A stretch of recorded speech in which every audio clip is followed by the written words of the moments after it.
ለምንድን ነው የምንጾመው? ቅድስናችንን ለመንከባከብ፣ ንጽህናችንን ፍጹም ለማድረግ። ቅድስና ፍጹም እያደረገ ስጋንና መንፈስን ከሚያረክሱ ሁሉ ራሳችንን እናንጻ። ፍጹም ንጹህ ለመሆን፣ ፍጹም ቅዱስ ለመሆን፣ ፍጹም የፍቅር ሰዎች ለመሆን መንፈሳዊነት ምንድን ነው? ይሄን ለማሳደግ ነው። ጠቅለል ላድርገው። መንፈሳዊ ሰው የሚባለው ከክርስቶስ ጋር ለመዋሃድ ከዚህ ዓለም ርኩሰት ራሱን የሚያነጻ ነው። እደግመዋለሁ። መንፈሳዊ ሰው ከክርስቶስ ጋር ለመኖር ከዚህ ዓለም ኑሮ ርኩሰት፣ ከክፋት የሚለይ ሰው ማለት ነው። መንፈሳዊነት ማለት ነው። መንፈሳዊነት ማለት ነው።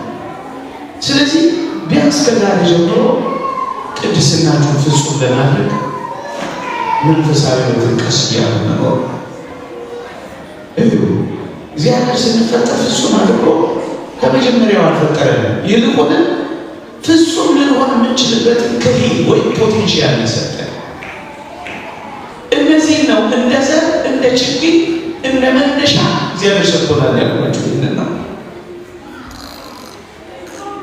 እሱን ለማሳደግ ነው እዚህ የመጣችሁ። እሱን ለማሳደግ ነው እዚህ የመጣ ነው። የእግዚአብሔር የባህሪያቱ መገለጫ ለእኛ በጸጋ የሰጠን ስጦታዎች መንከባከብ፣ ማሳደግ፣ ፍጹም ማድረግ፣ ፍጹም ቅዱስ እንድንሆን ለዚያ የተጠራ። መንፈሳዊነት ምንድን ነው? ወደ ቅድስና ማድረግ። መንፈሳዊነት ምንድን ነው?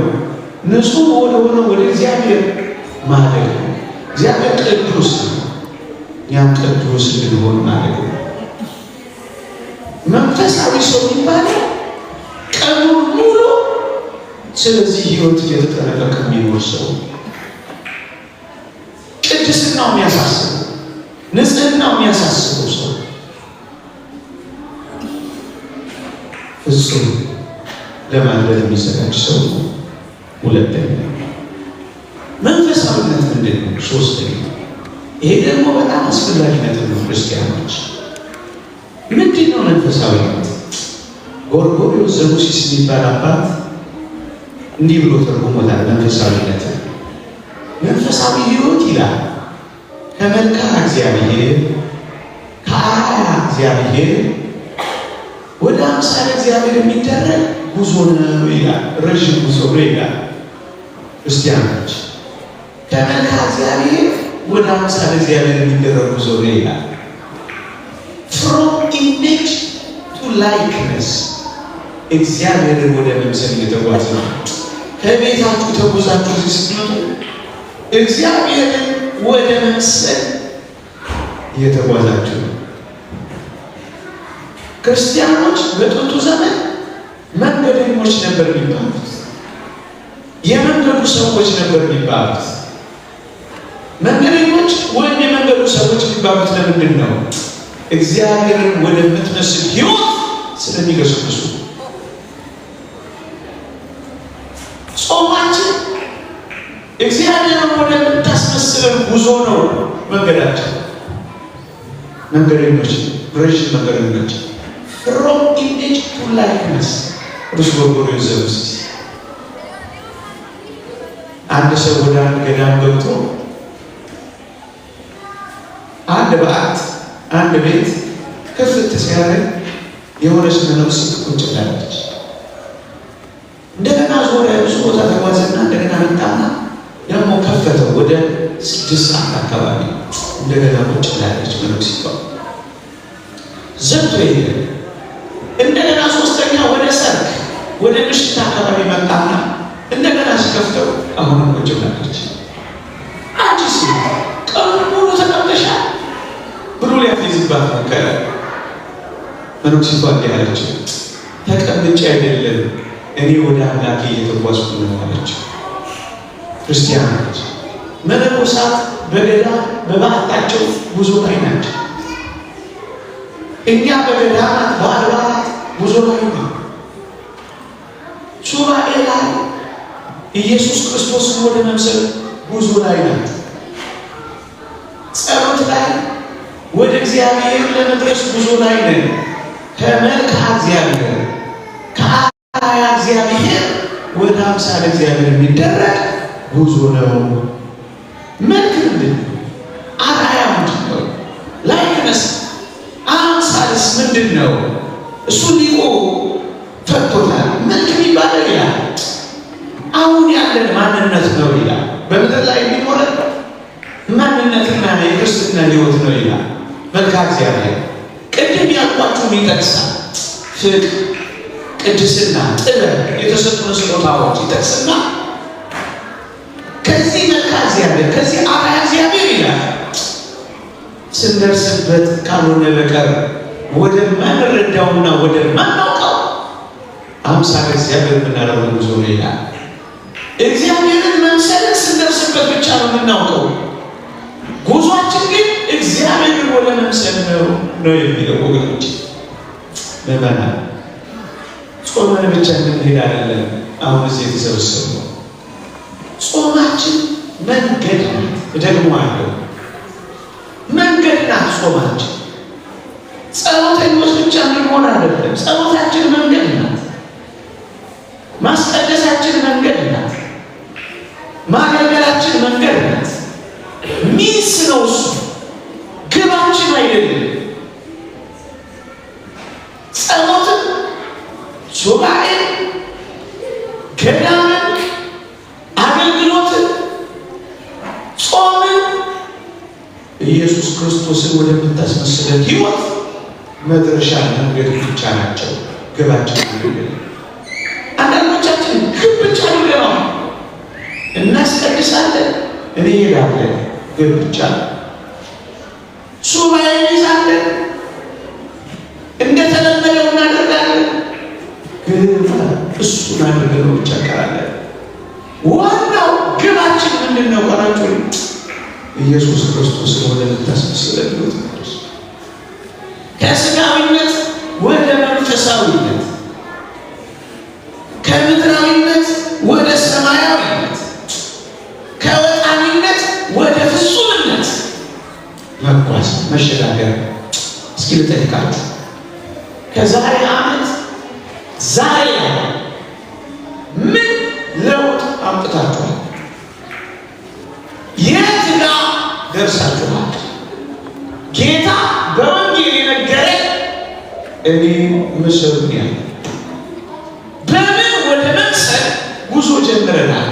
መንፈሳዊ ሕይወት ማለት እሱ ወደ መምሰል መጣጣ ሕይወት ናት ወገኖች።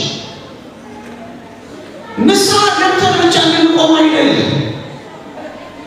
እሱ ግን አይደለም። መንፈሳዊነትና ክርስትና ንስሐ ከመግባት በላይ ንስሐ እንገባለን። ግንስ የቀመን መመለስ ብቻ አይደለም። ከዛም ከፍ አድርገን መስጠት ሁሉ እንጀምራለን። በዝሙት የኖር ማግባትና በአንድ የንጽህና ሕይወት መኖር ብቻ አይደለም። ፍጹም ወደ መቀደስ እንመጣለን። የቀመን እንመልሳለን። ንስሐ ገብተን ብቻ የምንቆም አይደለም። ከዛ እናልፋለን። ያቆሰለን እሾህ መንቀል ብቻ አይደለም መንፈሳዊነት።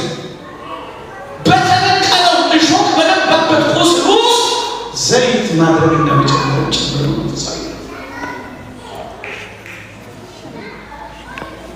ስለሆነ ዝም ብሎ እንደገና ለመቀበል አይደለም መንፈሳዊነት። በዚህ ውስጥ የሚኖር ጥልቅ እድገት ውስጥ መግባት መንፈሳዊነት። ፍጹም ለውጥ አምጥቶ ከክርስቶስ ጋር ወደሚኖር ሕይወትና አንድነት መምጣት መንፈሳዊነት። አውግስጢኖስን ላስታውሳችሁ። እጅግ አሳዛኝ በሆነ የዝሙት ሕይወት ውስጥ የሚኖር ሰው ነበር። ኖማኒት በጣም የምትወደው ሴት ነበረች። እናቱ ሞኒካ ደግሞ በጣም የምታፈቅረው አውግስጢኖስ በየሄደበት እሱን በጣም ስለምትወደው ልጇን ፍለጋ ትንከራተታለች። እሱ ከዱርዬዎችና ከቦዘኔዎች ጋር ነው የሚውለው። በጣም ይገርማችኋል። እሷ ሲሸሽ እና እናቱ ስትከተለው፣ እሷ ሲሸሽ እናቱ ስትከተለው፣ ሲሸሻ ስትከተለው፣ አንድ ቀን የቤተ ክርስቲያን አትሮኖስ ስር ልክ እንደዚህ ጆሲ እንደተቀመጠው ቁጭ አለላችሁ አውግስጢኖስ። እሷ ተደብቆ ቆሞ አትሮኖስ ስር ቀስ ብሎ የእግዚአብሔር ቃል የሚያስተምረው አባት የልቦናዎቹ ጆሮዎች ተከፈቱ። ያ በኩርዮች መካከል የነበረው ሰው አትሮኖስ ስር ተገኘና እግዚአብሔር ልቡን ይበረብረው ጀመረ። ይህ እጅግ አሳዛኝነት የነበረው ሰው አትሮኖስ ስር ልቡ ተማረከ። እጁን ለክርስቶስ ሰጠ። መጨረሻ ላይ እናቱ ስታሳድደው ይሸሽ እንደነበረው ከዛች በጣም ከሚወዳት ፍቅረኛውና ወዳጁ እሱ ደግሞ ይሸሽ ነበር። በጣም ይገርማችኋል። ከዕለታት አንድ ቀን አጠርላለሁ እቺ በጣም የምትወደው ሴት መጣ በሩን ታንኳኳበት ጀመረች። ወዳጆች እሱ ልቡን ከፍቶ አሁን ካልኳችሁ ከአምላኩ ጋር መኖር ጀምሯል። ለዝሙትና ለሌሎች ነገሮች በሩን ጠርቀም አድርጎ ዘግቶ ኖሯል። በጣም የምትወደው ሴት ግን እያቆማጠለች ትጠራው ጀመረች። ዝም አላት። ጠራችሁ፣ ዝም አላት። ጠራችሁ፣ ዝም አላት። ጮክ ብላ ስትጠራው አቤት አለ። ውዴ አንተን እኮ ፈልጌ ነው የምንከራተተው፣ ደጅ እኮ ቆሜያለሁ፣ እንደ ጥንቱ በር አትከፍትልኝ አለችው። ማንን ፈልገሽ ማለት እንደማያውቃት ባካፍተን ውዴ እኔ ላገኝ ቸኩያለሁ፣ ደጆቹ ክፈትልኝና ጠመጠምባለሁ አለች። አንቺ ምትይው አውግስጢኖስ ሞቷል። አትቀልድ ነበር የሚያናግረኝ አውግስጢኖስ የኔ ውድ ነው ክፈትልኝ አለች። የነገርኩሽ አዋሽሽ አንቺ የምታውቂው አውግስጢኖስ ሞቶ ተቀብሯል አላት። አትዋሸኝ እያወራኝ ነው እንዲህ አለች። አሁን የሚያወራሽ አውግስጢኖስ አይደለም ኢየሱስ ነው። አልቅሰች። አውግስጢኖስ ጋር ነበር ወገኖች። አውግስጢኖስ ሞቶ ክርስቶስ እሱ ልብ ውስጥ ኖር ጀምሮ ነበር። የተወደዳችሁ ክርስቲያኖች መንፈሳዊነት ማለት ይሄ ነው። ለዓለም በመሞት ለክርስቶስ መኖር መጀመር ማለት ነው። የትናንት ማንነትን በመቅበር በአዲስ ሕይወት መነሳት ማለት ነው መንፈሳዊነት። አስቀድሶ እየተሳደቡ መመለስ አይደለም። ቆሞ በነገረኛነት ውስጥ መጽናት አይደለም። አልምቶ ያንንም በመከጀል ውስጥ መኖር አይደለም። ምንድን ነው መንፈሳዊነት? በክርስቶስ ጋር በመኖር ለዓለም መሞት። ለዚህ ነው ቅዱስ ጳውሎስ ዓለም ለእኔ እኔም ለዓለም ሞቻለሁ ያለው። መሞት ዓለም ሕያው ሆኖ ሌላ አይሰራብኝም፣ አይሰለጥንብኝም። መንፈሳዊነት ምንድን ነው? ወደዚህ ሕይወት መድረስ ነው መሞት። ወዳጆቼ መንፈሳዊያን እንድንሆን በእኔና በእናንተ ልብ ውስጥ መንፈሳዊነት እንዲኖር እዚህ ዓለም መሞት መጀመር ማለት ነው። ኃጢአት ሕያው ሆኖ እንዳይሰለጥንብን ከክርስቶስ ጋር መኖር ማለት ነው። ሞቷል። የትናንት ማንነታችሁ ሞቷል። መንፈሳዊነት ማለት ነው አዲስ ሕይወትና አዲስ ማንነት እኮ መያዝ መንፈሳዊነት ማለት ነው። ይህን ለመያዝ የሚደረግ ረዥም ጉዞ ነው መንፈሳዊነት። አባ ሙሴ ጸልይ ነው። አባ ሙሴ ጸልይ ምን ታስታውሳላችሁ? እንዴት ካለ ውንብድና እንዴት ወደ አንድ ጨዋነት እንደተቀየረ ታውቃላችሁ? እንዴት ካለ ገዳይነት እንዴት ወደ አንድ ሟችነት እንደተሸጋገረ ታውቃላችሁ? እንዴት ካለ በላተኝነት እንዴት ወደ አንድ ጿሚነት እንደተቀየረ ታውቃላችሁ? መንፈሳዊነት ማለት ነው ክርስቶስን ወደ መምሰል መለወጥ ማለት እኮ ነው።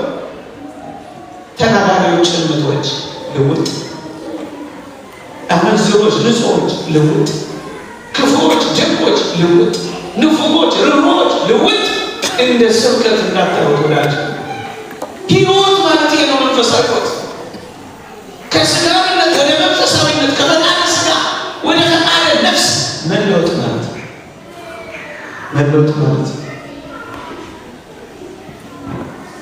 አባ ሙሴ ታስታውሳላችሁ። አባ ሙሴ እያያችሁ እንግዲህ ከጣሉ እሺ እዚህ የሚሰበሰቡ ህፃናት እየወጡ ከጣሉ ገዘሽ እናንተ ተማምኜ ነው የምቀጥለው። እኔ አላያቸውም እንዲሆን እያረኩ ነው የሰማችሁ። እናንተን አደራ ብዬ ሲመጡ እንዳልሳቀቅ እናንተን አደራ ብዬ አልችልማ መገዛት ይችላል። ግን እየሰማችሁ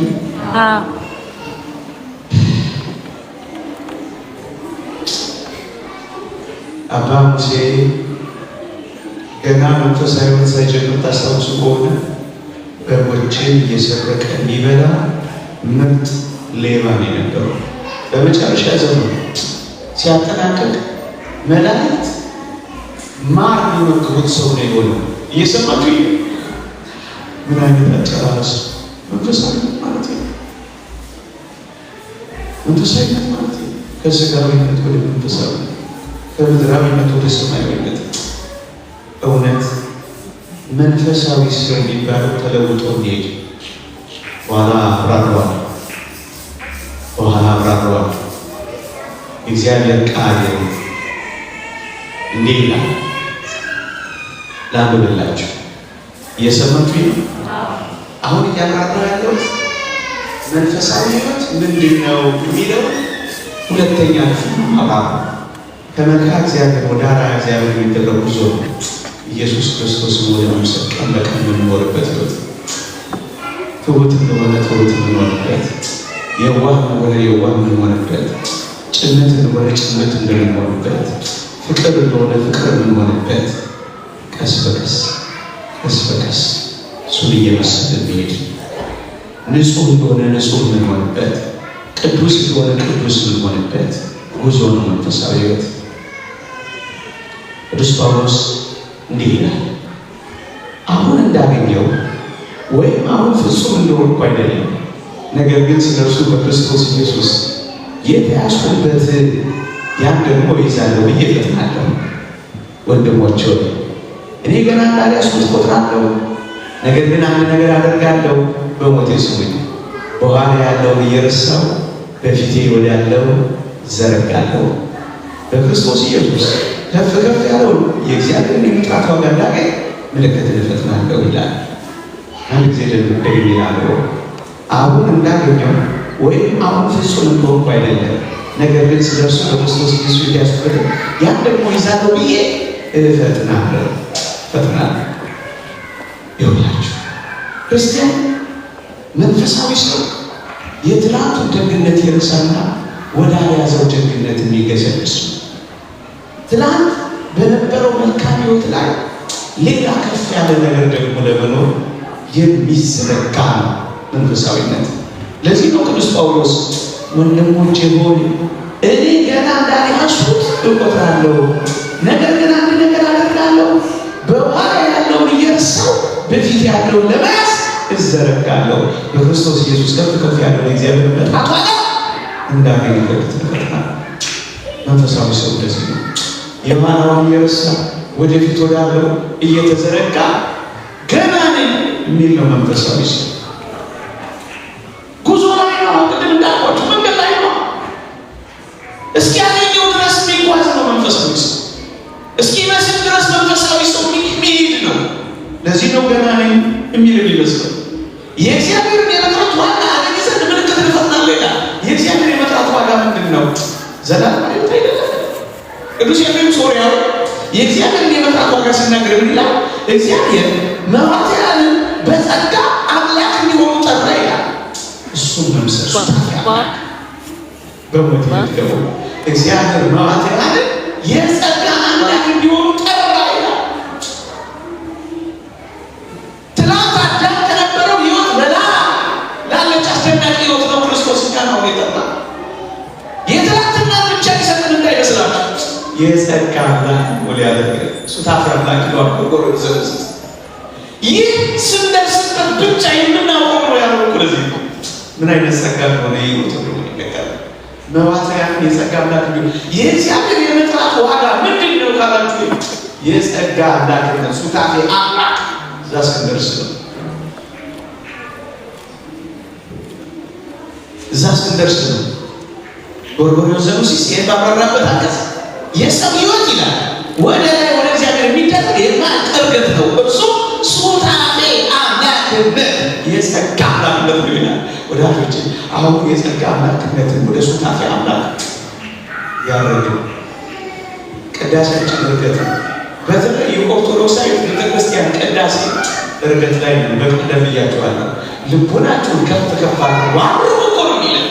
እርገት ላይ ሆነ ብድሃ እግዚአብሔር አምላክነት ከአምላካችን ከእግዚአብሔር ጋር አመንን።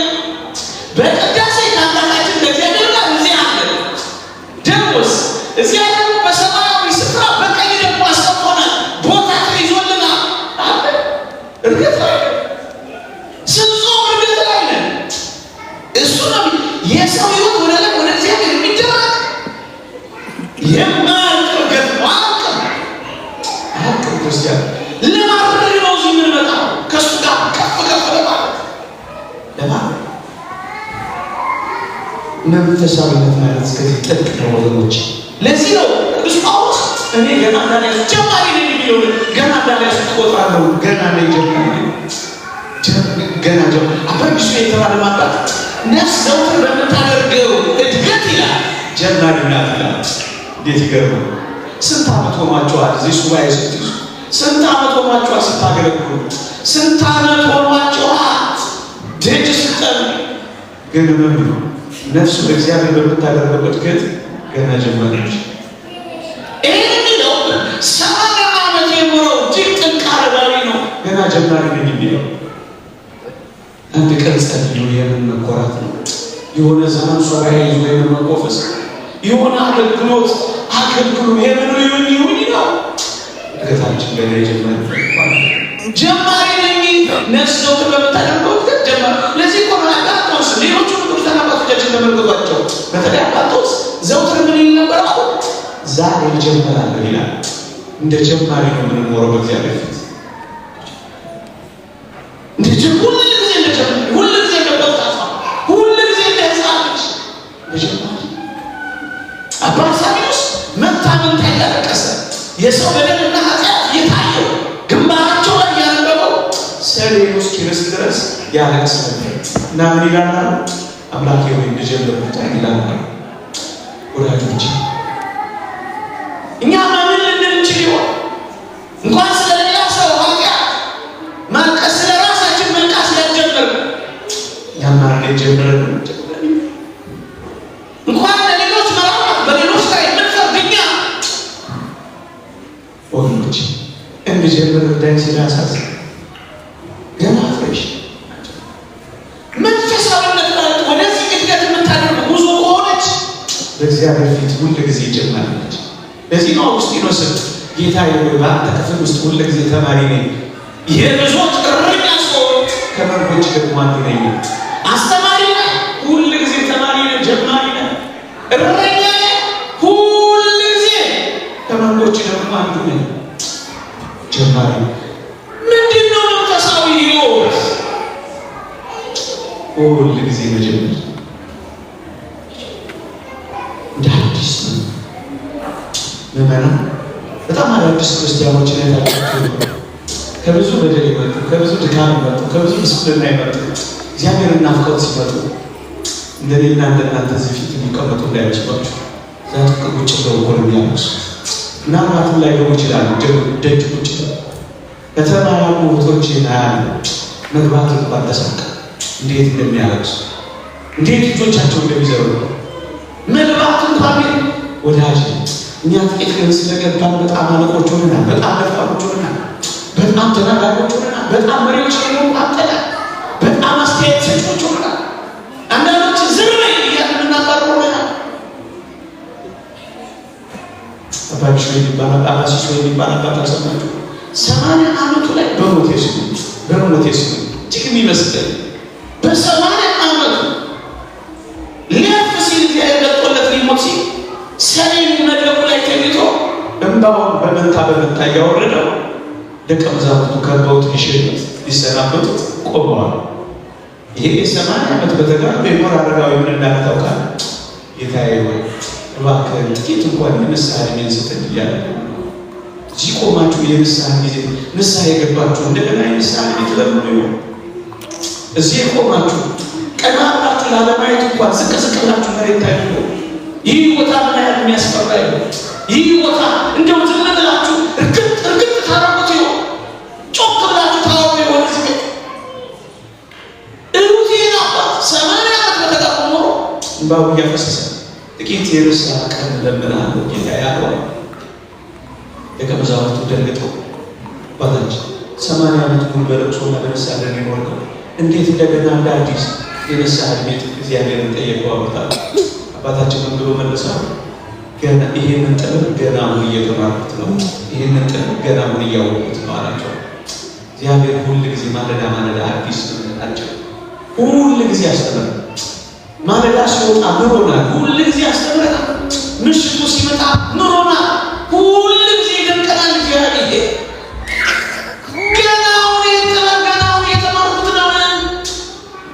አቶስ ተራራ ላይ የነበሩ መነኩሴ አንድ ፈላስፋ ገበ ይባላል። ስንት ዓመት ኖር ጊዜ አቶስ ተራራ 40 ዓመት ኖር ያለው ኢየሱስ ክርስቶስ ወደዋል አሉ። ገና ለመውደድ እየሞከርኩ ነው ብሎ መለሰ። መች ወደድ ነው እኔና እናንተ? መች ወደድ? ገና ለመውደድ እንኳን እየሞከር ነው። መለስበታል እና ባለው ሁሉ በቁሪው ዘሙሲስ መንፈሳዊነት ይላል እንደ ያዕቆብ መሰናናት ይላል። አንዷን ሲይዟት እሷ ደረቀችና ሁለተኛው ደግሞ በእጇ ጨብጧት ናት። እሷ ላይ ሲደርሱ ደግሞ እንደገና ሶስተኛው በእጅ ጨብጧት ናት። እግዚአብሔር እስካለበት እስኪደርሱ ድረስ የሚጓዟት ምድር ላይ የተተከለች ጫፏ ሰማይ ምርጫ ያዕቆብ መሰላል ነች። ሰውነት ንጹሕ ወደ መሆን ማድረግ፣ ቅዱስ ወደ መሆን ማድረግ፣ ሩሩ ወደ መሆን ማድረግ፣ ይቅር ባይ ወደ መሆን ማድረግ፣ ጭምት ወደ መሆን ማድረግ፣ ትሁት ወደ መሆን ማድረግ ሁሉ ጊዜ ወደ ከትላንት ዛሬ ምንቀሳ እንደሊቀዲላ ክርስቶስ መወሰድ የሌለበት አምላክ ደግሞ እሱን መምሰል የሚያርቅ አይደለም። ለምን አታረጅም? ለምን አትሸበሸብም? ለምን ጉልበት አይታጠፍም? ለምን ወገን አይረቀረቅም? ወሰን የሌለው አምላክ ስለሆነ እሱን መምሰል ወሰን የሌለው ይላል። መንፈሳዊነት ምንድን ነው? ከአርአያ እግዚአብሔር ወደ አምሳለ እግዚአብሔር የሚደረግ ጉዞ ነው። ጉዞ ላይ መንገደኞች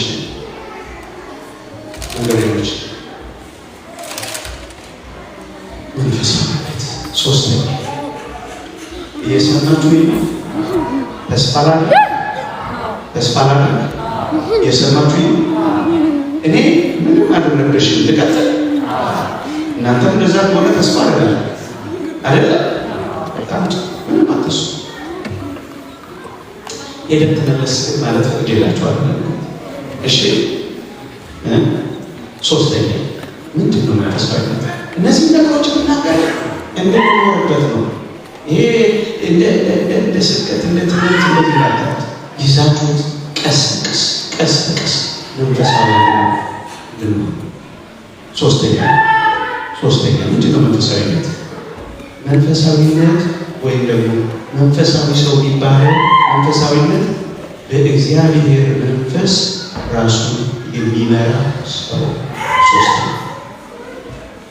ሶስተኛ በእግዚአብሔር መንፈስ የሚመራ ወይም ራሱን በእግዚአብሔር መንፈስ የሚያሰማራ ሰው መንፈሳዊ ሰው ሶስት ነገር አሉት ይላሉ ሊቃውንት። አንደኛ ስሜታዊ ነው። ስጋዊ ደማዊ እንደመሆናችን ስሜት አለ፣ ኢሞሽን አንድ።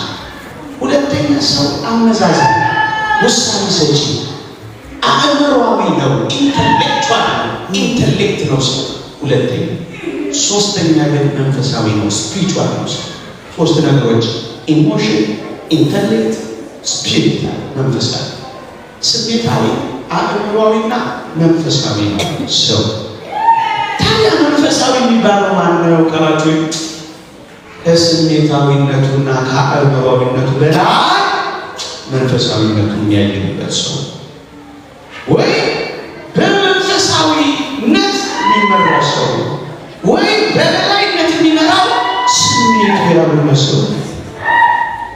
ተናገር ሲባል የሚናገር ሰው እሱ መንፈሳዊ ነው። የሆነ ወር ሲመስለው አኩርፍ ሲለው የሚያኮርፍ ሰው እሱ መንፈሳዊ ሰው ስሜታዊ ያስገባው መረጃ ያወቀው እውቀት ብቻ ይዞ በእውቀት ብቻ ቢኖር እሱ አእምሮአዊ ሰው ነው። ኢንተሌክቹዋል መንፈሳዊ ነው። መንፈሳዊነት ማለት ነው በመንፈስ እግዚአብሔር በላይነት የሚመራው መንፈሳዊ ነው። ማንነት በሁሉ የምንመራው መንፈሳዊነት ማለት ነው። የትኛው ማንነታችን ነው የሚመራው? ስጋዊ ደማዊ እንደመሆናችን ስሜት አለ። ስጋዊ ደማዊ እንደመሆናችን ስሜት አለ።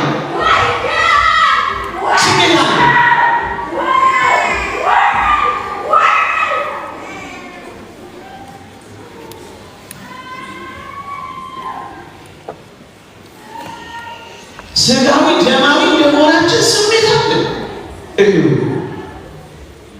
ስሜቱ ደግሞ አይደለም ችግሩ። ስሜታችንን መንፈሳዊነታችን ያደርገዋል ወይ ቁም ነገሩ መመራት ማለት ነው። ለምሳሌ ልትቆጡ ስትሉ ትዕግስት መንፈሳዊ ከያዘቻችሁ ስሜታዊ አይደላችሁ፣ መንፈሳዊ ናችሁ። ልትገቡ ከቆጣችሁ ቀድሞ ትዕግስታችሁ ከያዛችሁ እናንተ በመንፈስ እግዚአብሔር የምትመሩ መንፈሳዊ ናችሁ። ቆጡ የሚላችሁ ግንፍል የሚያደርጋችሁ ኩስትር የሚያደርጋችሁ ገልመጥ የሚያደርጋችሁ ንቁር የሚያደርጋችሁ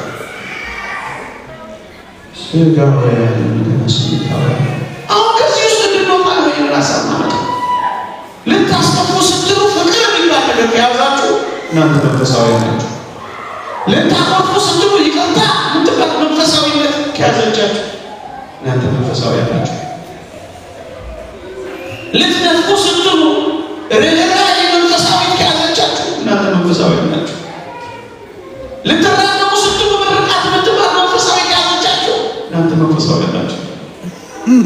ልታመነዝሩ ስትሉ ንጽሕና የምትባል ከያዘቻችሁ እናንተ መንፈሳዊ ናችሁ። ክፋት ስታስቡ ደግነት የሚቀርባችሁ ከሆነ እናንተ መንፈሳዊ ናችሁ። መንፈሳዊነት ምንድን ነው? በመንፈስ እግዚአብሔር መመራት። እግዚአብሔር ምን ይለኛል? ጌታ ምን ያዝልኛል? በቃሉ ላይ ምን ተጽፏል? እንዴት እንድኖር ታዝሻለሁ። መመሪያው እሱ ባጭር ቃል ነገራችሁን ሁሉ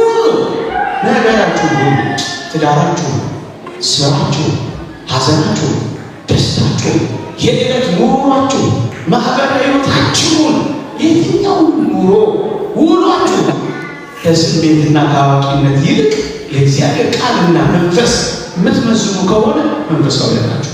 ይሄ ልናገር ይገባል። ያስ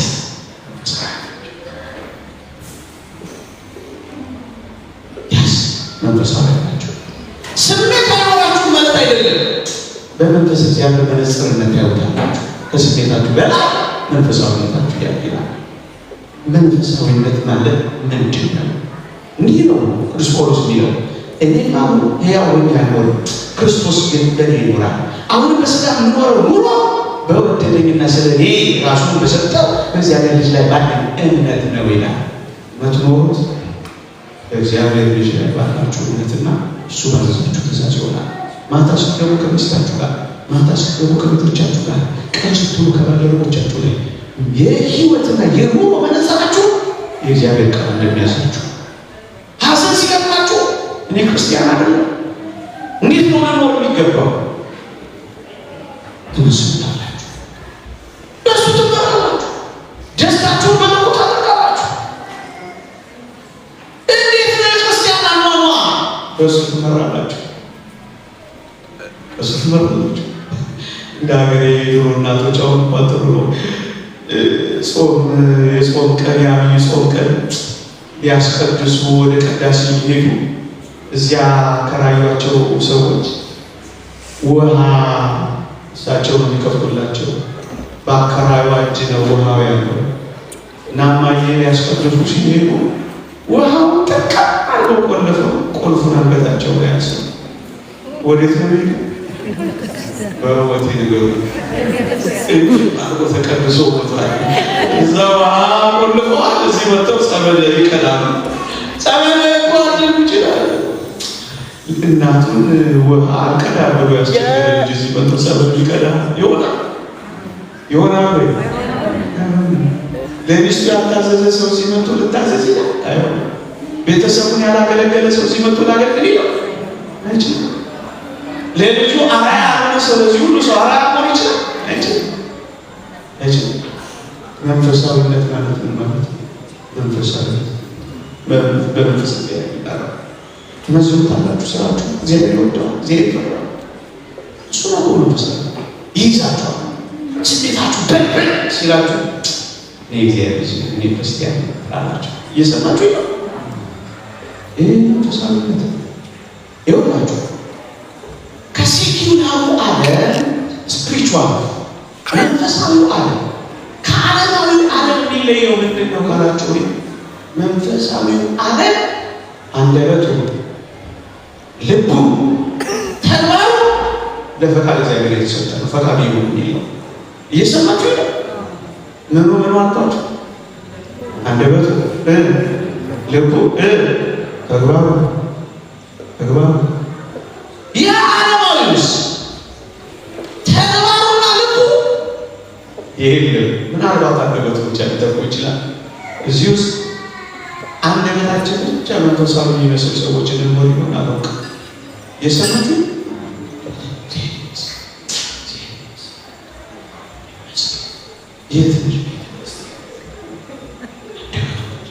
ልቡስ ተግባሩስ ወገኖች፣ እኛ መንፈሳዊያን የሆነው መንፈሳዊ ያልሆነው ማለት መንፈሳዊ ልናደርገው። እኔ ይቅርታ ነው በየዓመቱ ሰው የሚሰበሰብ ብቻ ሆነ ችግር አለ ማለት ነው። የሰማችሁ አልሰማችሁ? እንዳልሰማችሁ እንለፈ መጨመር ሴኪላሩን ዓለም ማንከር እዚህ ማምጣታቸው ህይወታቸው ችግር አለበት ማለት ነው። ችግር አለበት ማለት ነው። መንፈሳዊነት ምንድን ነው? በእግዚአብሔር መንፈስ መመራት ነው። አንድ ጥቅስ አለ። እየተከታተላችሁ ይሆን? አደከምኳችሁ ይሆን?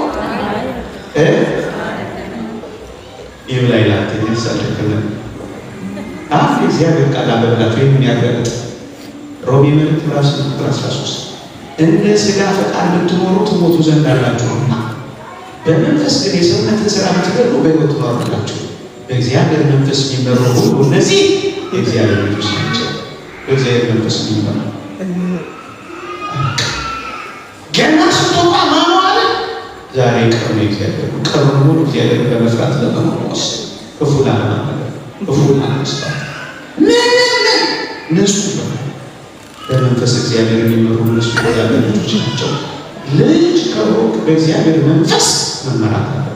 መንፈስ እግዚአብሔር፣ ቃል እግዚአብሔር፣ ሕይወት እግዚአብሔር።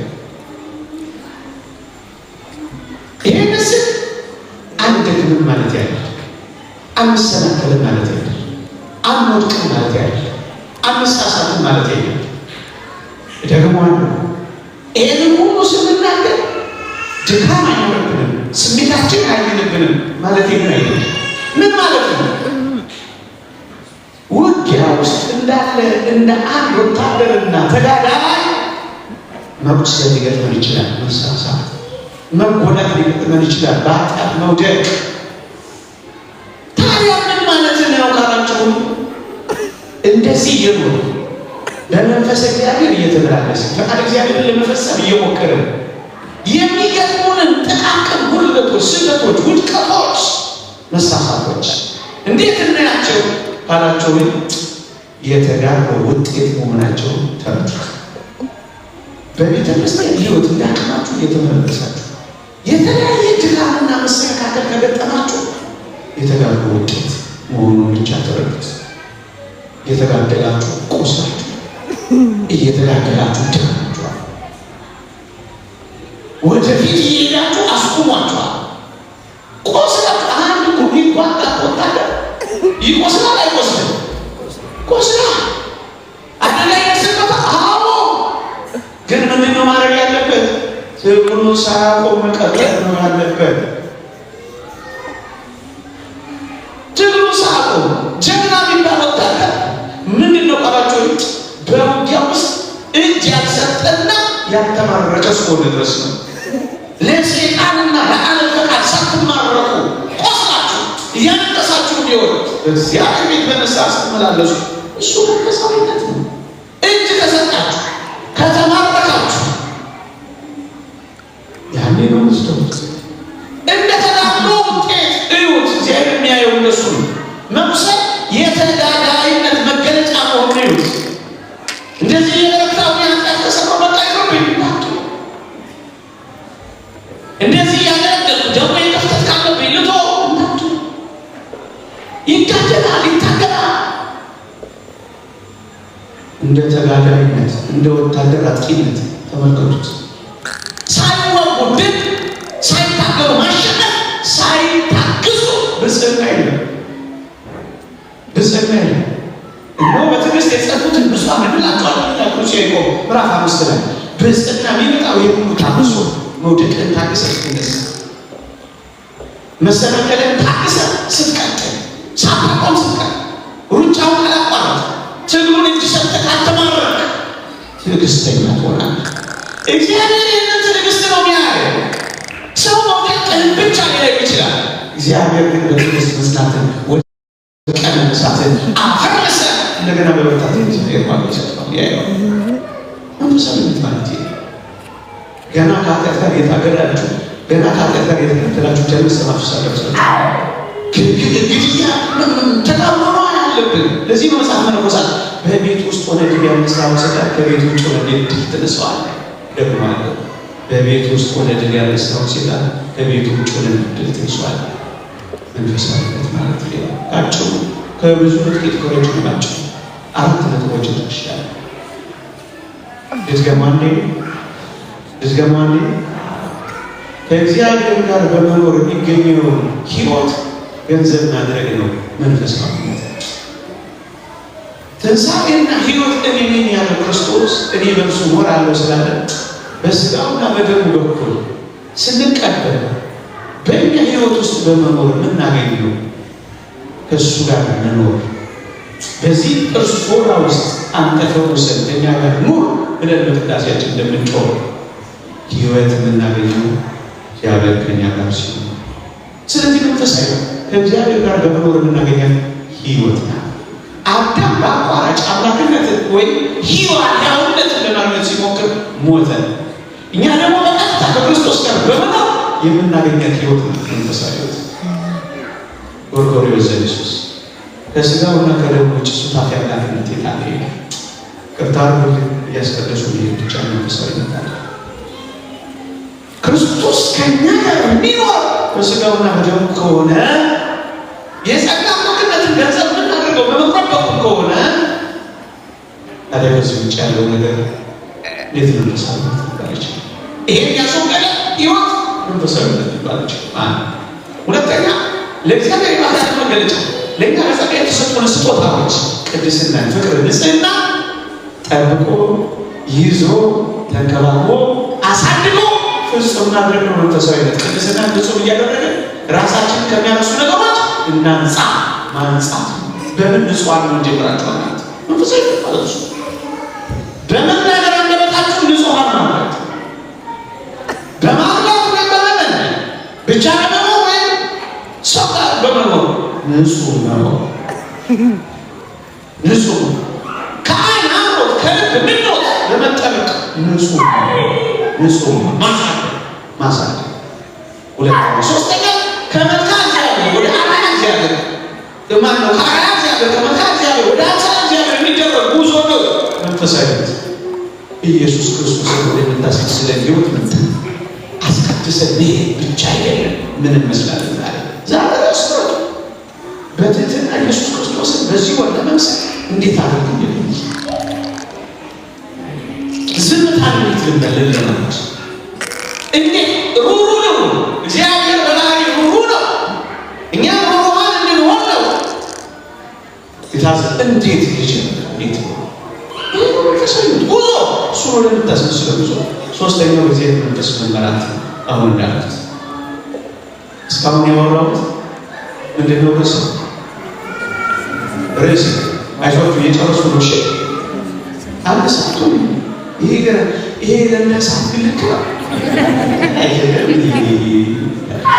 ወይ? የሆነ ሰው ፓስፖርት ያደርገዋል መሰለኝ። ይሄ ፀሐይ ነው እንጂ የማይጨልመው ሰዓቱ በደንብ ነው ቶሎ የሚጨልመው። አላስተያየ ለጠቀምና ናቅ እሺ፣ ካልሆነ ነገር እንቀጥል። ሌላ ርዕስ ነው ለነገ ያስብ ካልሆነ ነገር ቀጥል ነው ወሳኝ መንፈሳዊነት አረያቋችሁ። አሁን ደግሞ ነገራችሁ መንፈሳዊነት ምን አልኳችሁ? ዊነት ይህ በላኪ ነው ዲፍሬንሽት መንፈሳዊ መሳዮች ይለና መንፈሳዊነት ይላል። የሰማችሁ መንፈሳዊ ቢመስሉ ግን ያለው ምን አይነቶች ናቸው? መንፈሳዊነት እነዚህ ምን መሰላችሁ?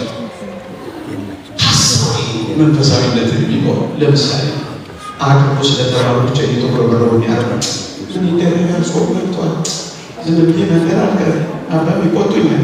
እጅ ላስቀድሰው እንጂ እየተቆረበረው ነው። ምን ያው እግዚአብሔር ካላሷ ስጡ ምን አደርጋለሁ ውስጥ እንጂ ደግሞ የለ አስራት ሙራት ስጡ ተብሏል።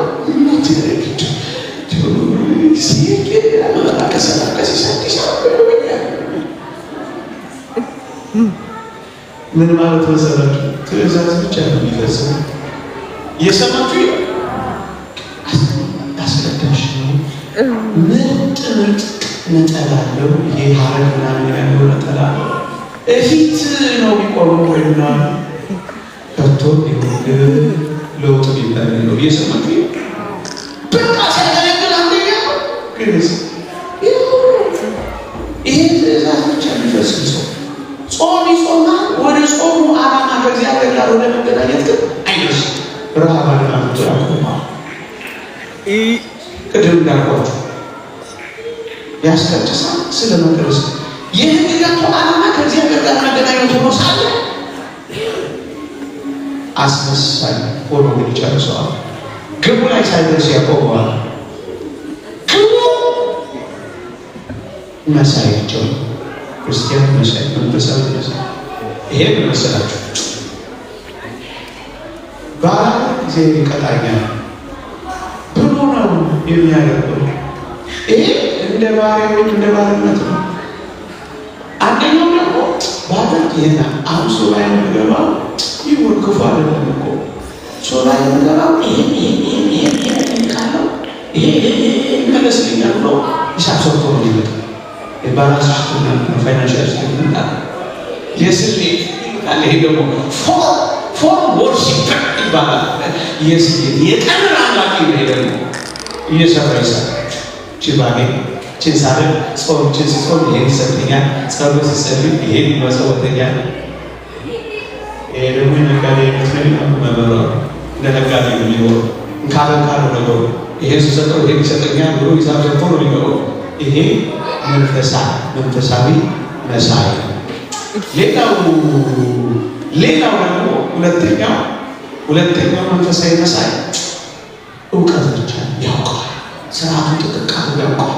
የት እንደሚሰገድ የት እንደማይሰገድ ይህን እኮ ምን አይሰግድ እንደውም ያለከት የተቋጣ የሆነ የተመለሳችሁ ውስጥ ነገር ይሰግደዋል አልችላል አስተርሱ እነዚህ ያቋረት እውቀቱ በደንብ ያውቃል። መረጃው በደንብ ሰብስቦታል። ይሄ ትራይ ነው ቤቱ እውቀቱ ጥሬ ነው። ህይወቱ ግን ጨራሽ ነው። ይሄ ነገር ካቱ ቃል መንፈስ ነው። ህይወት ነው። ህይወቱ ግን የለው። ይኸውላችሁ የክርስቲያናት የመዳን ትርጉም ተግባራዊ የሆነ ህይወት ክርስቶስን ማወቅ ተግባር። ለዚህ ነው ቃሉን የምታደርጉ ሆኑ እንጂ ራሳችሁን እየሰራችሁ የምትሰሙ ብቻ ነው። የምንሰማ ብቻ ነው። ምናውቅ ብቻ እንዳለ በመረጃ ብቻ ጠቅመን ነው እንዳለ ህይወት እንዲሆን መጽሐፍ ቅዱሳችን እግዚአብሔርን እንዲያውቁ በግልጥ ይናገራሉ። በስራቸው ምን ይክሉታል? የምንሰማው ቃል ከሰማዮች ጋር በእምነት ተዋህዶ ሊጠቅመን ይገባል። ሁለተኛው ደግሞ ነው ሰሚዎችና አባቶች እውቀት ጥልቀት እናስተምራለን። የምናስተምረው ማንኖር መንፈሳዊ መሳይ ስክሪን ሴቨሩ ምርጥ ነው። በጣም ምርጥ መንፈሳዊ ልብና ውስጡ ግን ሌላ ከዓለሙ ብዙ የተለየ ነው። ይህ መንፈሳዊ ለመሆን ምን እናድርግ? ፈጠን ብዬ እንደ 4-5 ነገሮች ጠቅሼ ቶሎ አበቃ። ነገር ሌላ ርስ ምን እናድርግ? መፍትሄ ሳንሰጥ ላች እየሰማችሁ ነው? እየገባችሁ ነው? በደንብ አብረን እየሄድን ነው። ምን እናድርግ? እንዴት መንፈሳዊ ሕይወትን ተግባራዊ ሆኖ ሕይወት ይላል? እንዴት ክርስቲያን እንዴት መንፈሳዊ ሕይወት የለም? አንደኛ እግዚአብሔርን መውደድ መፈለግ መጀመሪያ እግዚአብሔርን መውደድ መፈለግ ጌታችን እግዚአብሔር እኛ የሚፈልገው መውደዳችንን ብቻ ነው። እንድንወደው ብቻ ነው የሚፈልገው። የትእዛዛቱ መጀመሪያ ፍቅር ነው። ታውቃላችሁ፣ አምላክን በፍጹም ነፍስ፣ በፍጹም ኃይል፣ በፍጹም ልብ ውደድ ነው። እግዚአብሔርን መፈለግን መውደድ የሚጀምረው እሱ። መንፈሳዊ እንድንሆን ከፈለገ እግዚአብሔርን መውደድን መፈለግ መቻል አለ። በፍጹም ልቤ እንድወድህ አድርገኝ፣ በፍጹም ነፍሴ እንዳፈቅር አድርገኝ። መውደድን መጀመር። መውደድ ስንጀምር እግዚአብሔር የሚወደውን መኖር ስለምንጀምር የምንወደውን ማስደሰት ስራችን ስለሚሆን ስለታዘዝን አድርጉ ስለተባለ ሳይሆን ስለ ፍቅሩ መኖር ስለምንጀምር። ለዚህ ነው መውደድን ማስቀደም ያለብን፣ ማፍቀርን ማስቀደም ያለብን። ምን ይገኛል እንግዲህ ማለት እናቆማለን። ምን ላድርግልህ ጌታዬ ማለት እንጀምራለን። በሞት ልትገው ደረግ እንግዲህ ብላ አይደለም ያላደረጉ ይውላችሁ። በጣም የምትወዱ ሰው ይቆጫችሁ። ያላደረጋችሁት ነገር ነው እንጂ ያደረጋችሁት አይደለም። ከእንግዲህ ወዲህ ደግሞ ምን ላድርግ ይቆጫችኋል። እዚህ ነው ደግሞ አትቆሱ ያላደረጋችሁለት ነገር። ለዚህ ነው ከወደ ተወፋት ተሰሩ ይችላል። ያላደረጋችሁት ነገር ይቆጫችኋል፣ ያደረጋችኋል። እግዚአብሔርን መውደድ መጨመር እንዲሰጣችሁ ጸልዩ። እግዚአብሔር ከወደድኩ ሁሉ ነገር ተውልሃለሁ ስለምትሉት ያቺ ባለሽ ሴት ታስታውሳላችሁ? ስምዖን ቤት ሄዳ ምሳ ጋብዞት እያለ አንዲት በጣም ከተማ የተጸየፋት አመንዝራ የሆነች ሴት መጣች። ናቀው ኢየሱስ ክርስቶስ ታውቃላችሁ? ናቀው ነቢይ ሊሆን እኮ እቺ ሴት ማን እንደሆነች ያውቃል እያለ ሊያጋጥበት ሞከረ። ክርስቶስ ጌታችን ግን ምን አለ? ምሳሌ ነገር ብቻ እኔ ታሪኩን እንዳዘረዘር ጊዜ ያደርገኛል። አንድ ነገር ንገራችሁ ባካችሁ፣ አንድ ነገር ንገራችሁ። እጅግ ወዳለችና ብዙ ያለው ኃጢአት ተሰርዮላታል። እጅግ ወዳለች። ቁም ነገሩ ምሳ መጋበዝ አይደለም፣ ፍቅር መጋበዝ ነው። ይቺ ሴት ሽቷ እምባዋ ተጨማሪ ነው። ስለወደደች ያደረገችው ስትወድ ጾምን አትቆጥርም፣ ጸሎትን አትቆጥርም፣ ቁመትን አትቆጥርም። መውደድ ብዙ ወዳለችና ኃጢአት ተሰርዮላት። ስለዚህ ምን እናድርግ ካላችሁ አንተ አስበልጭ የምወደው ነገር እንዳይኖር ፍቅርህን ለማግለጽ ይዘው ተጸምታችን ቁስልህ ይግባል፣ ሞትህ ይረዳል፣ መከራ ይግባል። አንደኛ እግዚአብሔርን መውደድ እንዲጨምርልን መጸለይ፣ ፍቅር እንዲገባኝ እርዳኝ ማለትን መልመድ። እንዲወድህ አንተ አብቃኝ። ደካማ ነኝ ታውቃለህ፣ ግን እንዲወድህ አብቃኝ። አንተ ከወደድኩ ሌላውን ሁሉ ነገር ተውልሃለሁ፣ እስተካከላለሁ። እንዲወድህ እርዳኝ። ከአንተ አስበልጬ የምወደው ነገር እንዳይኖር እርዳኝ። አንድ ሁለተኛ የእግዚአብሔርን ቃል መመን። ብዙ ኦርቶዶክሳውያን ችግራችን የእግዚአብሔርን ቃል አለመን። የእግዚአብሔርን ቃል ስንሰማ ክርስቲያን መሆናችን፣ የእግዚአብሔርን ቃል ሳንማር መንፈሳዊ መሆናችን። የእግዚአብሔርን ቃል ስንማር በግምት ከመኖርበት አለ የልማድ ክርስትና እንተዋለን። ምን ማድረግ እንዳለብን ምን ማድረግ እንደሌለብን እናውቃለን። እባካችሁ ማስታወሻ እያያዛችሁ እግዚአብሔር ቃል ተማሩ። በሁሉ የእግዚአብሔር ቃል መስዋዕት ደስ እንደሚለው እግዚአብሔር በሚቃጠልና በሚታረድ መስዋዕቶች ደስ ይለዋል ይላል። የእግዚአብሔር ቃል በመስማት ነው ደስ የሚለው። እግዚአብሔር ቃሉን ቁጭ ብለው በሚሰሩ ደግሞ በሚኖሩ ሰዎች ነው ደስ የሚሰኘው። ከስህተቶች በቀላሉ ምንድነው? የእግዚአብሔር ቃል ስንሰማ ነው። ሁሉን ለመመርመር የምንበቃው የእግዚአብሔር ቃል ስንሰማ ነው። በኃጢአት ወድቀን እልከኛ ሳንሆን በንስሐ የምንመለሰው የእግዚአብሔር ቃል ስንሰማ ነው። መካሪማና ደግሞ ታረቁ ስንባል የምንታረቀው ቤተሰብ መነረት ነው የእግዚአብሔር ቃል ስናውቅና ስንሰማ ነው። ብንወድቅ እንኳ ቶሎ የምንነሳው የእግዚአብሔር ቃል ስናውቅ ነው።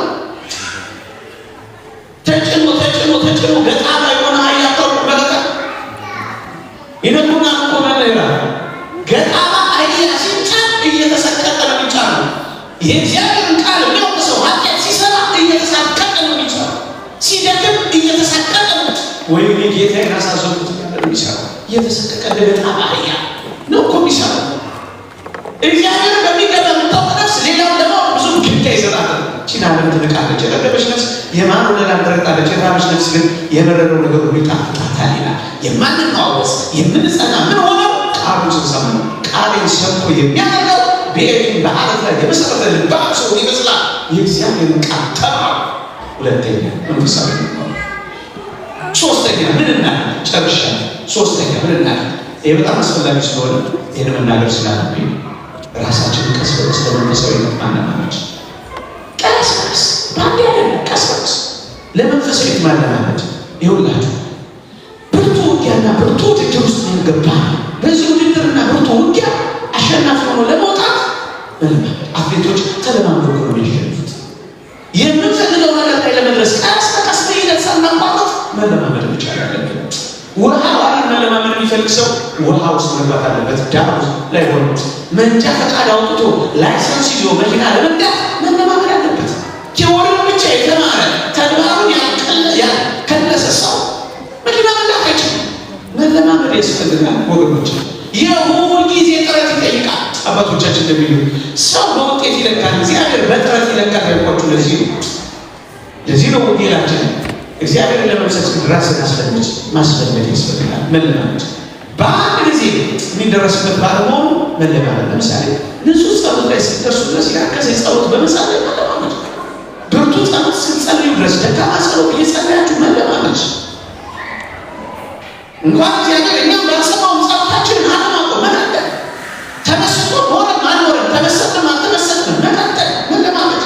እንደዛ አባታችን ነው ይላል እግዚአብሔር። መልአኩን ላከና ራስህን ይንቀለስ በላይ ሲለው ድረስ ራስህን ይንቀለስ በላይ መቀጠል ደካማ ብሎ መቀጠል። ይሄ ነው ፍጹም ወደ መሆን የሚያደርሰን። ቢደክመን ማለት አንሰጭን፣ ብንታመም ማለት ማቋረጥ መቀጠል። ይሄን መለማመድ። ትዕግስት የዕድሜ ልክ ተጋርጎ ሊጠይቅ ይችላል። እስከ መጨረሻው ግን በመታገስ መቀጠል። ኃጢአትን ለመቀነስ መታገል መለማመድ። እስኪ ዛሬ የሆነ ነገር ለመቀነስ መራራ ያስ ምን ቀንሳ ውሸት ቀንሳ የት ነስታ ያለበትን ቦታ እናገራል። ውሸት መቀነስ ያባል በርቤል ውስጥ አታስታውሱ? የሆነ አብዮ ሲመጣ ሲቀጥ፣ ገቢ ሲመጣ ሲቀጥ፣ ነቢይ ሲመጣ ሲቀጥ በርቤሉ ይሞላ ነበር ይላል። ኃጢአቱ ወሩ ከዛስ እባክህ ያንተን ጌትነት ግለጽልን፣ የኔ ድካም ደግሞ አሳውቀኝ እያለው ማልቀስ ጀምራል። ኃጢአታችሁን ለመቀነስ ጥረት ማድረግ ያ ሞሴስ ያገዳናዊ እዛ ገዳም ውስጥ ትንሽ እየነቀፉት ሲያስቸግሩት ከተማ ወጥቶ እየከፈለ ስድብ የተለማመደው ነው። ሴት አልሰማችሁ? እየከፈለ መለማመድ ጀመራ። እንዲታደሱ እኮ ነው፣ አቅም እንዲኖረው እኮ ነው። ከዕለታት አንድ ቀን ከጓደኞቹ ጋር ለተልእኮ ወደ ከተማ ሲላ አንድ ሰው መጥቶ ምንጭ አብሎ ሰደበው። መሳቅ መፍነክነት ጀመረ። ምን ተሰቃል አንተ እየሰደበ እኮ ነው አሉት ጓደኞቹ። አልገባችሁም? እኔ ይህንን ለመለማመድ እስከዛሬ ብዙ ከፍያለሁ፣ ዛሬ በነፃ መሰደብ ጀምሬያለሁ ይመስል ይመሳል። አንዳንዱ በጣም ስትበረቱና ስታውቁ ቀላል መሳቂያ ይሆናል። የሴጣን ሙተራ ፌዝ ይሆንባችኋል። እናንተ ውዳሴ ከንቱ እስኪ ዳቅላችሁ ሲያመሰግኗችሁ ምንም እንዳይሰማችሁ ሆናችሁ ተለማመዱ። ይሆናችሁ ትህትና ለራሳችሁን ልትወቅሱ ትችላላችሁ። ሰው ሲወቅሳችሁ ግን ለመቀበል ተለማመዱ። ቢያጨበጭቡላችሁ ባያጨበጭቡላችሁ ምንም፣ ቢያመሰግኗችሁ ባያመሰግኗችሁ ምንም ተለማመዱ። እኛን እየገደለን ያለው የዘመጭ ጨዋታ ያቺ ትንኝ ናት። ያቺ ቢምቢዋ ናት። ያቺ ትንኝ ናት መሰለኝ። እኔ ሲሄድ ሁሉም ሰው በኋላ ይወደኛል መሰለኝ የሚያጨበጭብልኛል አለች። ወደውሽ እኮ አይደለም ሊገሩሽ እኮ እሷ የለመረዳቸው ያጨበጭቡ እንደሆነ ሲያጨበጭቡ እንደሆነ እየመሰለ ወደ ላይ ሲሰብሯችሁ ሊፈጠፍጧችሁ መሆኑ እንዳትረሱ እኮ ወዳጅ በዳትቀር ተለማመዱ። ትህትና በአመሰገን ምን እስኪ ምን ሆናለሁ ቢነፍቅ ምስጋና ቢወቅሱ እኔ አሁን ከዚህ ሰብኪ ሰዎች እንኳን አስተማርክ ቢሮ ምን ሆነ ምን ይሰጣል? ባላሽ ደሱ መለማመድ ደሱ ይቅርታ ለቤት ውስጥ መለማመድ፣ ልጆቻችሁ ላይ መለማመድ፣ ባላችሁ ውስጥ ሚስታችሁ ውስጥ መለማመድ። ቀደም እንደነገርኳችሁ ባላስፈራ እስኪ ተለማመዱ። ዛሬ ነው የበደላችሁ ያስቀየማችሁ ያቆረጣችሁ በደልካ እስኪ ይቅርታ ተለማመዱ። መለማመድ ማለት ነው ሳትቸኩሉ ቀስ በቀስ ተለማመዱ። ይሄ ሁሉ በአንድ አይሆንም። የሚነገራችሁ ቀስ በቀስ ጎርጎርዮስ ካለ በልጅነቱ የመነኮሰ ሰለሞን ቦታ ሊሆን ነበር። በአንዴ እየሰማችሁ በአንዴ ቀስ በቀስ መቸኮል ያስፈልጋል። ገና ብዙ ህይወት አለ። ስለዚህ ቀስ በቀስ ግን መለማመድ ያስፈልጋል። ራሳችሁ እግዚአብሔር ለምሰብ ራሳችሁን ማስለመድ የሆነ ነገር እያስለመዳችሁ ሰውነታችሁ ማዋሃድ ምንም ከሰው ተሰልቶናላችሁ ተዘርቶናላችሁ ተቸኩሉ። አንዳንድ ሴጣን አንድ ጊዜ ደግሞ ያሳበጣችኋል። እዚህ መታችሁ አንዳንድ ያበጣችሁ እንዳትሆኑ ደጋግማችሁ ልጅ ላይ ነባችሁ ያበጣችሁ እንዳትሆኑ እዚህ እንደው ኪችን የምታገለግሉ ምናምን ያበጣችሁ እንዳትሆኑ እዚህ እንደው ገንዘብ የምትሰጡ ያበጣችሁ እንዳትሆኑ አይደል? እንዳንዴ እንደዚህ ያቻውላሉ። ቀላል ሰው አለ ቀስ በቀስ ባለ ያ መናኒ ወጣኔ ነው። ዋሻ መስጋት ፈልጎ ሊጸልይ እኮ ዋሻ መስጋት ፈልጎ ዳዊት ዋሻ እንጂ እዛ ውስጥ ተገባው እያለ ገና ያስ አንድ የሆነ መንፈስ ጣና ይሁን ጋሽ ይሁን ዋሻ እዚህ አለ ነው አድርገ ነው መንፈስ ቅዱስ ዛሬ ምን ነው ቸኮል ካለው አንጀሬ ካለው ነገር አለ ለመንፈስ ቶሎ ለምን ካልተሰማ ቶሎ ለምን እንደዚህ ያደርጋል? መንፈሳዊነት ማለት ነው።